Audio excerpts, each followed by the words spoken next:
Good morning all of you. आज मैं भारत के शेर भगत सिंह जी के बारे में, भारतीय राष्ट्रीय आंदोलन में भगत सिंह का योगदान पर चर्चा करूंगा। Contribution of Bhagat Singh in national movement.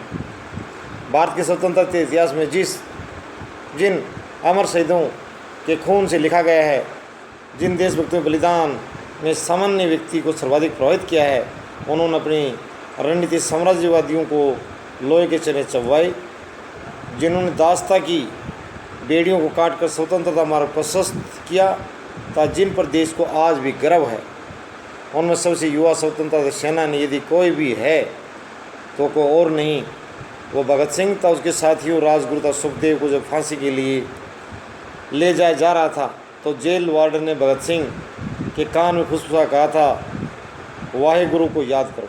तो भगत सिंह ने मुस्कुराकर जवाब दिया था, पूरी ज़िंदगी मैंने ईश्वर को याद नहीं किया। असल में मैंने कई बार गरीबों के कलेश के लिए ईश्वर को कोसा भी है। अगर मैं अब उनसे माफ़ी मांगूं तो वे कहेंगे कि इससे बड़ा डरपोक कोई नहीं है, इसका अंत नज़दीक आ रहा है, इसलिए माफ़ी मांगने आया है। ऐसा शेर दिल था भारत का युवा सपूत। 23 मार्च 1931 का यह दिन भारत के लोग कैसे बुला सकते हैं, जब देश का नौजवान शेर अपने दोनों साथियों राजगुरु जी और सुखदेव जी के साथ हंसते हंसते फांसी के फंदे पर चढ़ गया था। ये भारतीय नौजवानों के दिल को आज भी और राष्ट्रवाद जगाने के लिए कहने की ज़रूरत नहीं, काफ़ी है उनके बलिदान को याद करो, आप राष्ट्रवाद से भर जाएंगे। किसी को इस बात का अंदाज़ा नहीं था कि 16 साल बाद उनकी शहादत ब्रिटिश साम्राज्य के अंत का एक कारण साबित होगी। तब भारत की ज़मीन से ब्रिटिश साम्राज्य का सदैव के लिए अंत हो जाएगा। भारतीय राष्ट्रीय आंदोलन के परिदृश्य को इस युवा क्रांतिकारी ने एक नवीन पहचान प्रदान की थी।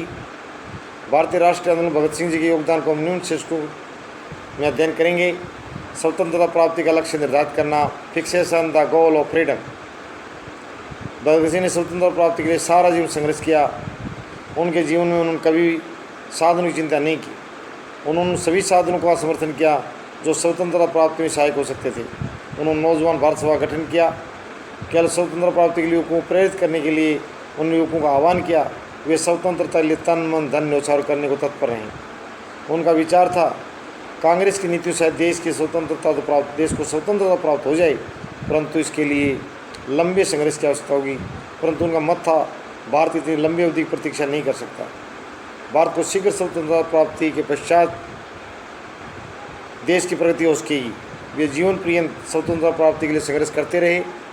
जब देश को स्वतंत्रता मिली तो उसमें स्वतंत्रता की बलिवेदी पर अपनी आहुति देने वाले युवा भगत सिंह के निधन को 16 वर्ष हो चुके थे। भगत सिंह के स्वतंत्रता संबंधी विचारों पर इटली, जर्मनी, रूस आदि देशों की क्रांतियों का प्रभाव स्पष्ट दृष्टिगोचर होता है। कलकत्ता में 1928 में कांग्रेस के अधिवेशन से पूर्व फिरोज शाह कोटला के खंडहरों में क्रांतिकारियों की सभा हुई थी, जिसमें हिंदुस्तान सोशलिस्ट रिपब्लिकन एसोसिएशन का गठन किया। भगत सिंह जी के नेतृत्व में इस दल की केंद्रीय समिति ने सर्वसम्मति से पूर्ण स्वतंत्रता प्राप्ति की घोषणा की थी।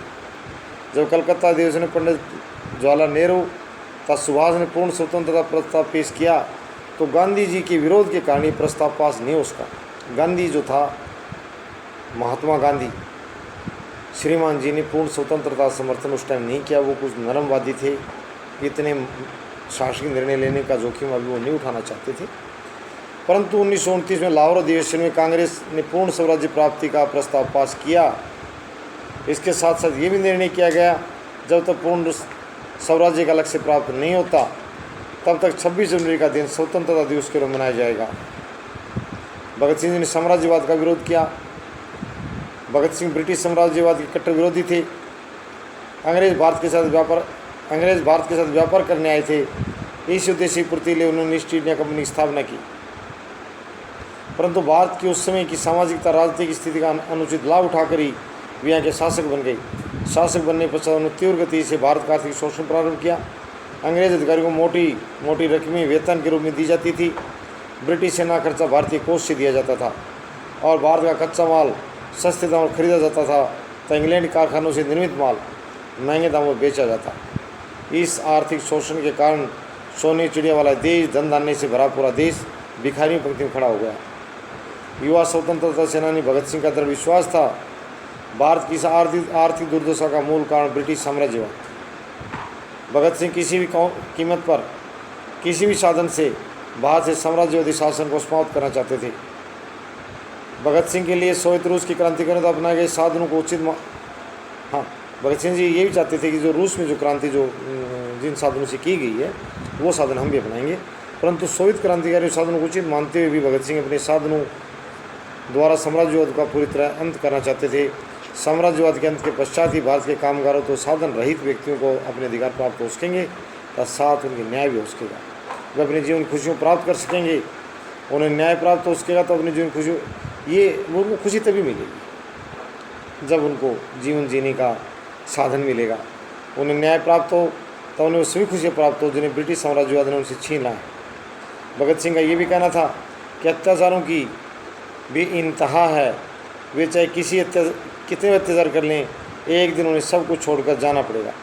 भारत की सभी समस्याओं का एकमात्र समाधान ब्रिटिश साम्राज्य से छुटकारा पाना है। ये उनके विचार थे भगत सिंह जी के। साम्राज्यवाद के घोर विरोधी, किसी तरह का समझौता नहीं चाहते थे और दुश्मन से टकराना चाहते थे। राष्ट्रवाद का समर्थन, support to extreme nationalism. Bhagat Singh छोटी आयु से ही उग्र राष्ट्रवादी विचारधारा से ओतप्रोत थे। भगत सिंह उस समय के कांग्रेसी ग्राम दल के नेताओं यथा बाल गंगाधर तिलक जी, विपिन चंद्र पाल जी और लाला लाजपत जी का अत्यधिक प्रभाव था। भगत सिंह स्वतंत्रता के प्रति उनके विचारों का सम्मान करते थे। बाल गंगाधर तिलक का बहुत वर्षों से पहले जबकि कांग्रेस ने 1929 में पूर्ण स्वराज्य का प्रस्ताव पास किया था, कहना था कि स्वराज्य मेरा जन्मसिद्ध अधिकार था, मैं इसे लेकर रहूँगा। कांग्रेस के इन उग्र राष्ट्रवादियों ने कांग्रेस को उच्च शिक्षित वर्ग से निकालकर साधारण जनता का दल बना दिया। इन नेताओं द्वारा अपनाए गए साधनों यथा बहिष्कार, विदेशी वस्त्रों के होली जलाना आदि को गांधी जी ने स्वीकार किया था। भगत सिंह तथा उसके साथियों ने इन साधनों का बहुत प्रयोग किया था, राष्ट्रवाद को पनपाया। लाला लाजपत राय पर साइमन कमीशन के विरोध प्रदर्शन के समय लाहौर में जबरदस्त लाठियों प्रहार किया था, जिस कारण उनका देहांत हो गया था। भगत सिंह तथा उनके साथियों ने पुलिस कमिश्नर स्कॉट को, जिसके आदेश पर लाठियों से प्रहार किए थे, मारने का निश्चय किया। स्कॉट तो बच गया, परंतु सैंडर्स को गोली से भूनने पश्चात ही उनके मनों को शांति मिली थी। लाहौर हत्याकांड का मुकदमा 9 महीने चला। अंततः भगत सिंह तथा उनके दोनों साथियों राजगुरु जी और सुखदेव जी को 23 मार्च 1931 को फांसी दे दी गई, भारत माता के तीनों सपूतों को। कोर्ट में जब इस कांड की सुनवाई चल रही थी तो न्यायाधीश ने इस कार्रवाई का कारण पूछा तो भगत सिंह ने स्पष्ट उत्तर दिया था कि अपने देश से प्यार करना तथा शत्रु मानव विद्रोह नहीं वरन राष्ट्रवाद है। राष्ट्रवाद की भावना से प्रेरित होकर ही मैंने तथा मेरे साथियों ने कृत्य किया है। हमें इसका कोई खेद नहीं है। उन्होंने विशेष रूप से गुरु गोविंद सिंह से शिक्षा प्राप्त की थी। भगत सिंह ने राष्ट्रवाद की भावना इतनी प्रबल थी कि इसके लिए किसी भी सीमा तक जा सकते थे। स्वतंत्रता प्राप्ति के लिए भगत सिंह किसी भी साधन का प्रयोग कर सकते थे और राष्ट्रवाद को अपनी इस लगन के कारण ही अपनी लगन के कारण भगत सिंह ने हंसते मुस्कुराते फांसी के फंदे को चूमकर अपने गले में डाल लिया था। उनका शरीर नहीं है, उनका बलिदान अमर है। जब तक इतिहास में शहीदों का नाम आएगा, भगत सिंह का नाम सबसे ऊपर रहेगा।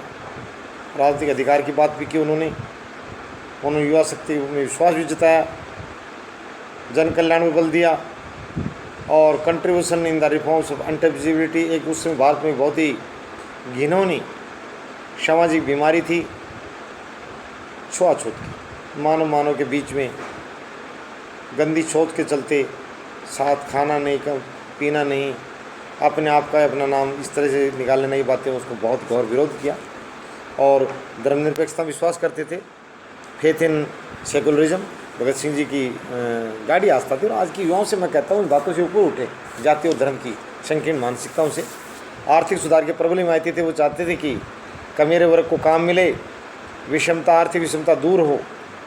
और इस विषय में उन्होंने अपनी आत्मकथा में लिखा था, स्वतंत्रता यदि किसी राज करने वाली शासन व्यवस्था का ही बदलाव है तो आम आदमी स्थिति ऐसी रहेगी।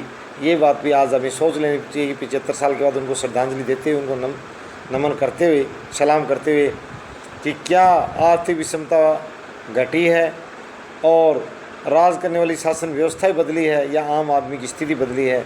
इस बात पर भी भारत के जो विचारक लोग हैं, लेखक लोग हैं, वो निश्चित रूप से खुली कलम से लिखें। राष्ट्रीय शिक्षा पर बल दिया, न्यायिक सुधार के पक्ष में थे, जेलों में भी सुधार चाहते थे, इन कैदियों को अपने कपड़े पहनने की छूट दी जाए, वो इस तरह की बातें काफ़ी मुद्दे उठाए थे उन्होंने। और श्रमिकों तक किसानों को चेतना पैदा करना चाहते थे। वो जो मानते थे कि उनकी दयनीय दशा का प्रमुख कारण उन्हें चेतना का अभाव है। इस तरह की बातें, जो उनका योगदान जो राष्ट्र ये आंदोलन में, आज़ादी का आंदोलन रहा है। और आज के मैं युवाओं से कहता हूँ, बचपन से ये कहा तुम क्या बनोगे, तो सभी बच्चे एक साथ मिलकर के हम भगत सिंह बनूंगा। भगत सिंह जी के प्रति श्रद्धांजलि होगी, उनकी तरह वीर बने और राष्ट्र के प्रति समर्पित और अच्छे कार्यों के लिए आगे आएँ और सभी प्रकार की बुराइयों को पीछे छोड़ दें। धन्यवाद।